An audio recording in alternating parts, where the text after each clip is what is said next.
कि तुम रक्षा करोगे, शंकर भगवान से कहा कि तुम संहार करोगे, और ब्रह्मा जी से कहा कि तुम सृष्टि की रचना करोगे। इस तरह से अलग बताइए चीज ब्रह्मा जी जो माता से पैदा हुए।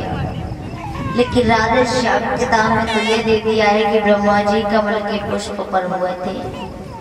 तो सब अपने अपने दिमाग की बात होती है भक्तों, अपने अपने दिमाग से।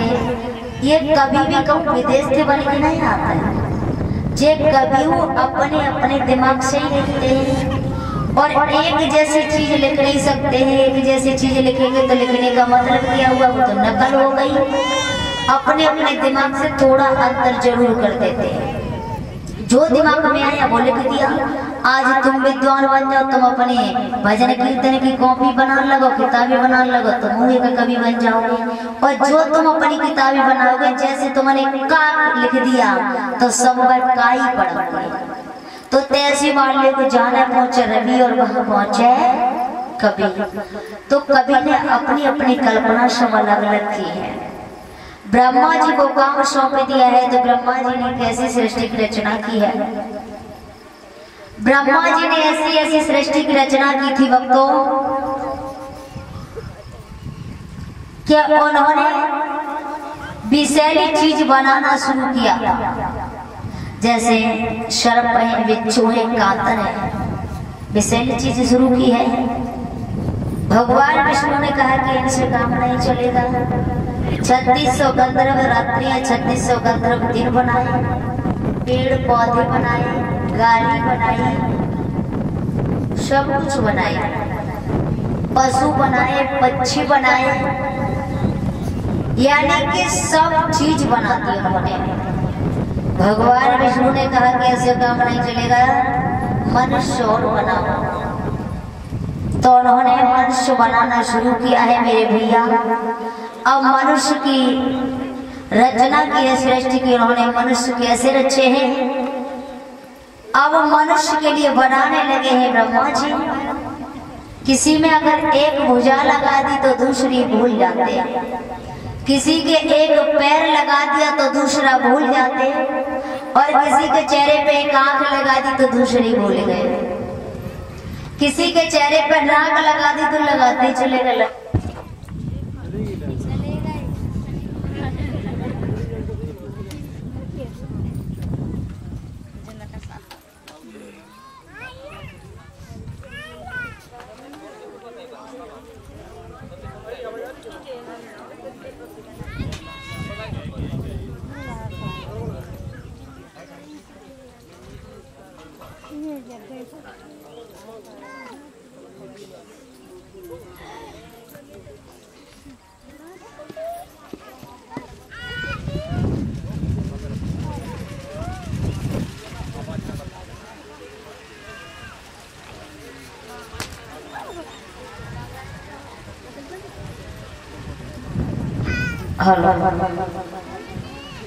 उन्होंने ऐसी सृष्टि की रचना की है। ध्यान भूल जाते भक्तों, किसी का मुंह बना दिया तो पेट भूल गए, और पेट भूल गए, पेट बना दिया तो मुंह भूल गए। वो दशा थी ब्रह्मा जी की। भगवान विष्णु ने कहा कि हे ब्रह्मा जी, ऐसे काम नहीं चलेगा, सृष्टि की रचना कर रहे हो, पहले तप करो। तो उन्होंने 100 वर्ष जाकर के तप किया है, तब सृष्टि की रचना की। तो सबसे सृष्टि की रचना करने के बाद ब्रह्मा जी ने 4 पुत्रों को पैदा किया था, सनक, सनातन, सनातन और संत कुमार। ये चारों बचपन से योगी हो गए थे, महात्मा हो गए थे। एक दिन विचार किया है और कैलाश पर्वत पर चले हैं भगवान भोलेनाथ के दर्शन करने को। जैसे ही चले तो मेरे भैया हुआ क्या है, उन्होंने देखा है और चले हैं।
गौरा नग्न अवस्था में भगवान भोलेनाथ के साथ में विहार कर रही थी। गौरा ने जैसे ही देखा है तो बाघंबर को छीना अपने तन से लिपटा लिया। भगवान भोलेनाथ समझ गए हुआ क्या है।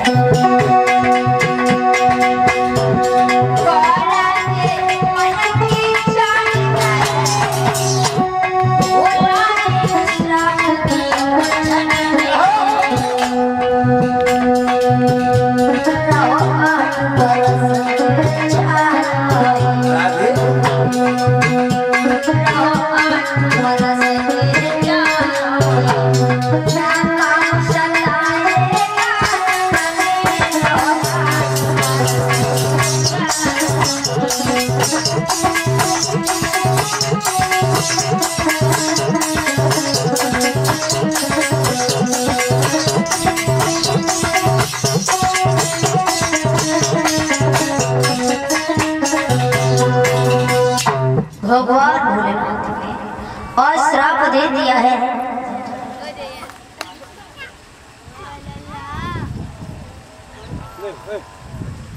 और जैसे ही भक्तों उन्होंने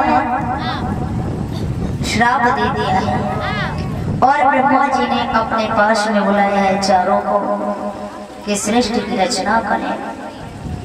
उन्होंने जब श्राप दिया है और ब्रह्मा जी ने अपने पास में बुलाया है, चारों को जैसे ही देखा है मेरे भैया हुआ क्या है।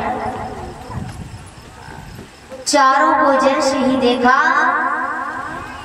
दिमाग में झटका लगा, ये तो तपस्या के लायक नहीं है, तो तपस्या कर सकते हैं, सृष्टि की रचना नहीं कर सकते हैं। उनका मस्तक एकदम नीले रंग का हो गया और पसीना की बूंद जैसी जमीन पे गिरी है मेरे भैया। रुद्रदेव प्रकट हो गए, रोने लगे और रोने के कारण उनका नाम रुद्रदेव पड़ा। बाद में जवाब दिया है कि हे पिताजी आज्ञा दीजिए मैं क्या करूं और मुझे क्या करना है। तो जवाब दिया आप सृष्टि की रचना करो। बोले मैं सृष्टि की रचना कैसे कर सकता हूँ, किसके साथ कर सकता हूँ। ब्रह्मा जी ने जवाब दिया 11 तुम्हारी पत्नियां होंगी। तो आज 11 स्थान बताए हैं रहने के लिए। 11 पत्नियां हैं, रुद्रदेव 11 पत्नियों के साथ में और सृष्टि की रचना करने लगे। अब सृष्टि की रचना ऐसी कर रहे हैं जैसा मन स्वभाव वैसी औलाद हो लगी। बस संतान ऐसी पैदा हुई कि सबको दुखी करने लगे। ब्रह्मा जी ने जवाब दिया है अरे बेटा जो तुम्हारी सृष्टि की रचना जो तुमने की है वो सबको दुखी कर रही है। और लाला ऐसा करो तुम पहले जाकर के तप कर लो, तब सृष्टि की रचना करना, क्योंकि अगर तुम ऐसी सृष्टि की रचना करोगे तो लाला ये बड़ा अत्याचार होगा। ब्रह्मा जी के कहने पर वो जंगल में चले गए। उसके बाद ब्रह्मा जी ने 10 पुत्र और पैदा किए थे। 10 पुत्र और पैदा किए, जैसे कि नारद ब्रह्मा जी की गोद से पैदा हुए थे, दक्ष ऊँटे से, वशिष्ठ प्राण से, भृगु त्वचा से, कृत्यु हाथ से, पुले नाभ से और मरीच मन से, अंगरा मुख से, अत्रि नेत्रों से। यानी कि उन्होंने 10 पुत्र पैदा किए थे। एक लड़की और पैदा की जिसका नाम था सरस्वती। ब्रह्मा जी ने विचार किया है अगर मैं इसी के साथ शादी कर लूं तो और अच्छा रहेगा, क्यों मुझे कष्ट मिलेंगे, सृष्टि की रचना इसी के द्वारा करूंगा।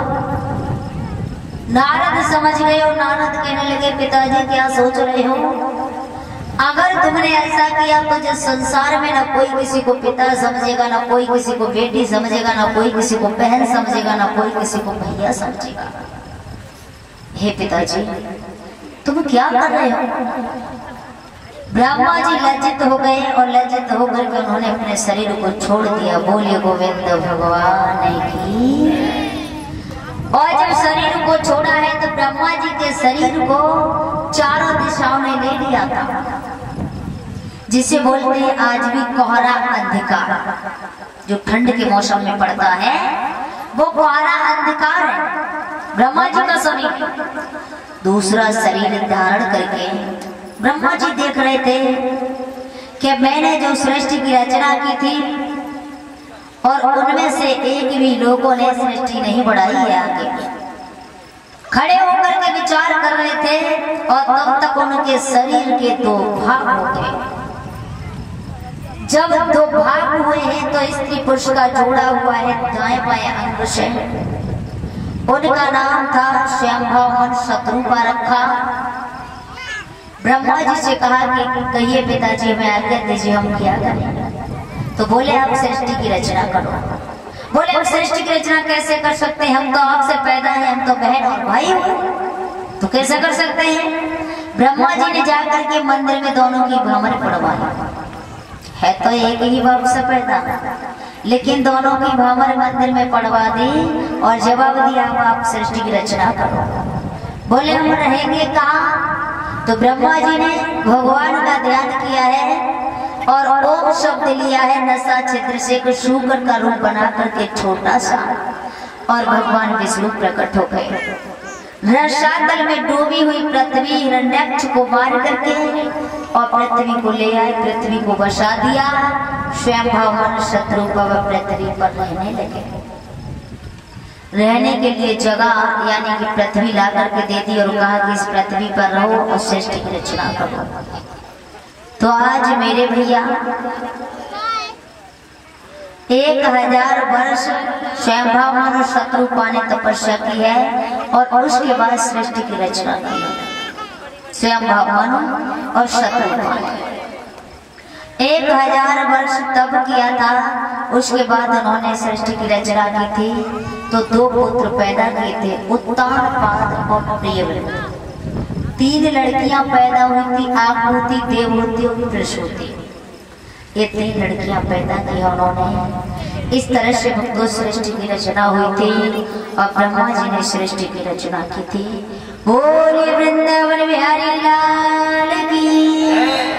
सभी माता बहन भाई बंधु प्रेम के साथ में 2 लाइन का भजन बोले ताली बजाते हुए, और उसके बाद देखते हैं। और ताली सबसे पहले बजाया करें क्योंकि भागवत में ताली का ही सबसे बड़ा महत्व बताया है। तो सभी प्रेम से बोले, ठीक है?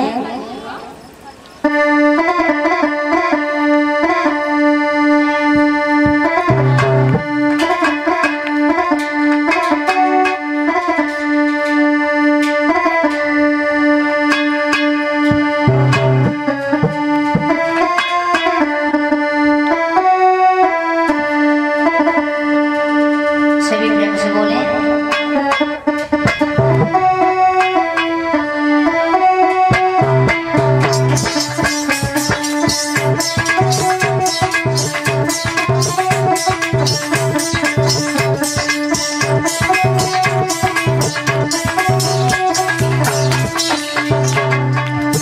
गोपियां बोली है भगवान कन्हैया से, श्याम सुंदर से बोली है गोपियां अरे कन्हैया, और कहाँ बोली है? तेरी मेरी बचपन की यारी सारे चले गई, तेरी मेरी बचपन की यारी सारे चले गई,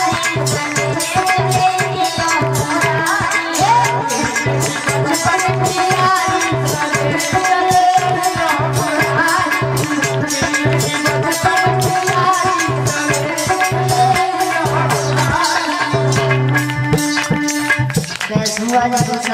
कथा को, लेकिन हमारे लिए तो पहले ही दिन है। कथा चलते हुए तो दूसरा दिन है, हमारे लिए तो पहला ही दिन है। तो पैसे भी ज्यादा जिम्मेवार नहीं है, तो माता ने थोड़े थोड़े ऊपर आते गए तो हमें भी अच्छा लगे। और पीछे के भैया जो पिता समान बुजुर्ग बैठे हुए आगे में आपकी बेटी हो, ज्यादा निकलवाए थोड़ा थोड़ा इशारा दे दो, बड़ा अच्छा लगता है। तालियां बजती है तो गोपियां बोले श्यामा से तेरी मेरी बचपन की यारी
हाँ अरविंद भैया मंच पीछे आना तो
हाँ तो अजय भक्तों का था इधर गंगा मैया की रमण रेती में बैठे हुए हैं और महात्मा सुखदेव जी उत्तरानंद परीक्षित को समझाने लगे हैं। परीक्षित महाराज ने हाथ जोड़कर पूछा, प्रभु एक बात बताओ हमें कि जो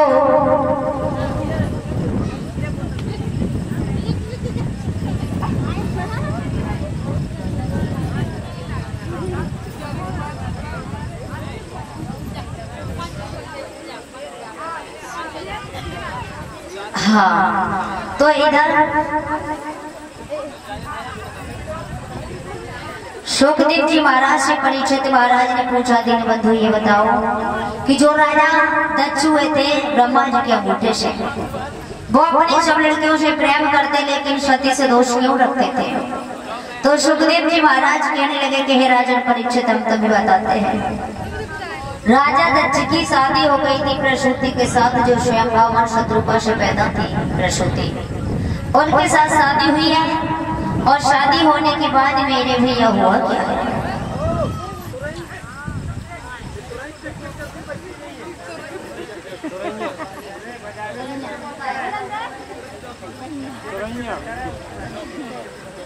सुखदेव जी महाराज कहने लगे कि हे राजन परीक्षित, जब राजा दक्ष की शादी प्रसूति के साथ हुई तो उनसे पैदा 16 कन्या हुई है। राजा दक्ष सभी लड़कियों से प्रेम करते लेकिन सती से दोष रखते थे, कारण था एक बार सभी प्रजापतियों ने मिलकर के यज्ञ किया था, उसमें सभी लोग आए थे और जब सभी लोग आए तो वहां राजा दक्ष भी पहुंचे थे।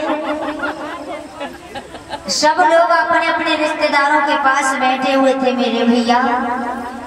तो राजा दक्ष देखने लगे, सबने स्वागत सम्मान किया, उनका प्रणाम किया, लेकिन भगवान भोलेनाथ ने ना ही प्रणाम किया ना ही अपने पास में बैठाला था।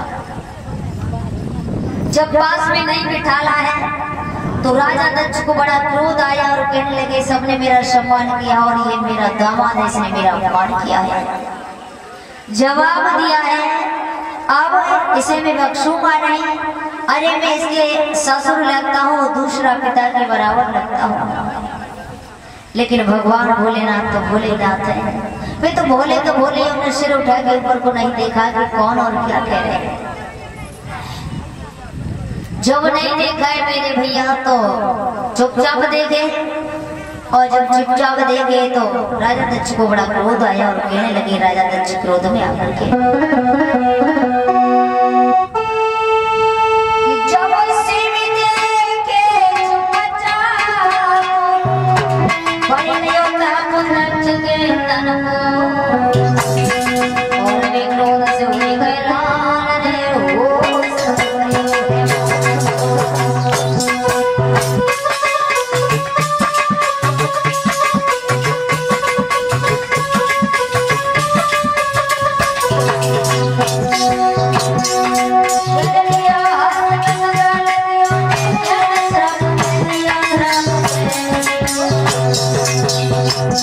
इस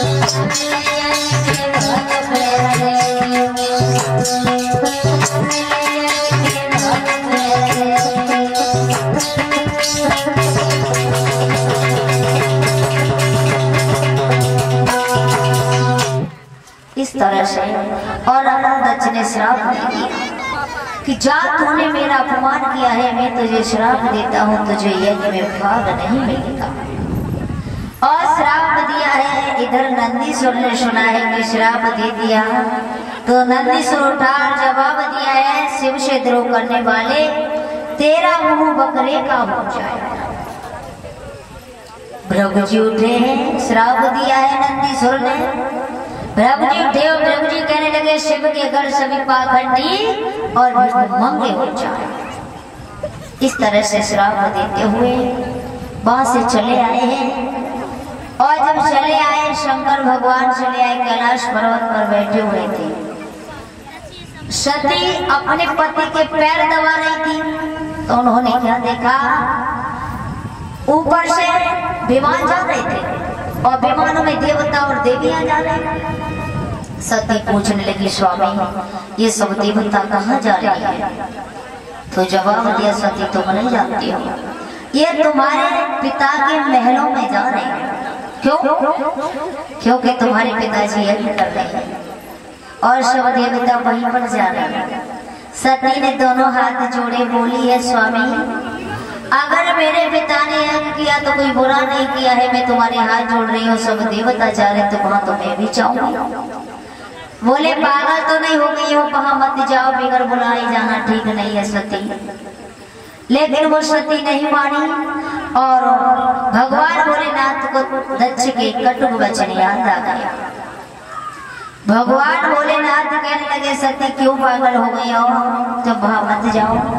सती कहने लगी स्वामी मैं तुम्हारे हाथ जोड़ रही हूँ, अरे मेरे पिता ने यज्ञ किया है, कोई बुरा नहीं किया है, मैं वहां जरूर जाऊंगी। और सती बोली है स्वामी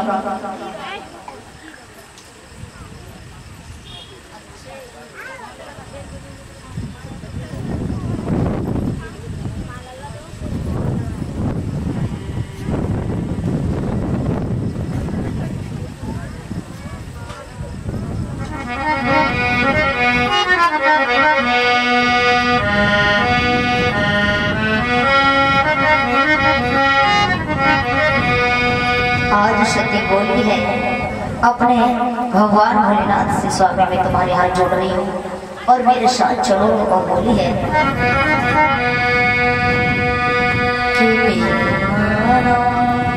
भोले पिया